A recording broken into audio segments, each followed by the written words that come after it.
ഈശോമിശിഹായ്ക്ക് സ്തുതിയായിരിക്കട്ടെ. 15 നോമ്പ് 2-ാം ദിവസം. പരിശുദ്ധ മറിയം അമ്മ എനിക്കാരാണ്?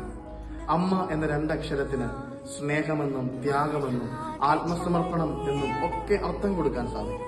എന്നാൽ അതിനേക്കാൾ ഉപരി പരിശുദ്ധ ദൈവമാതാവ്, കന്യകയുടെ ഉദരം കടം വാങ്ങി ഈ ലോകത്തിന്റെ രാജാവ്, ദൈവത്തിന്റെ പരമപരിശുദ്ധനായ പുത്രൻ തമ്പുരാൻ ഭൂമിയിലേക്ക് കടന്നു വരുമ്പോൾ അവൻ ഭൂമിക്ക് നൽകിയ വിലമതിക്കാനാകാത്ത സമ്മാനങ്ങളിൽ ഒന്നാണ് പരിശുദ്ധ അമ്മ.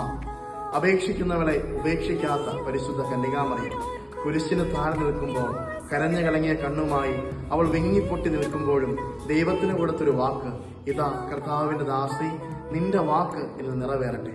തന്റെ പ്രിയപുത്രനെ ക്രൂശിക്കുവാൻ വിട്ടുകൊടുക്കുമ്പോഴും അമ്മ നിസ്സംശയം പറയും, ദൈവത്തിന്റെ വചനം ഇന്ന് നിറവേറട്ടെ. പ്രിയമുള്ളവരെ, പരിശുദ്ധ അമ്മ കൂടെയുണ്ടെങ്കിൽ എനിക്ക് നിങ്ങൾക്കും എപ്പോഴും ജീവിതം സുന്ദരവും സുഖപ്രദവും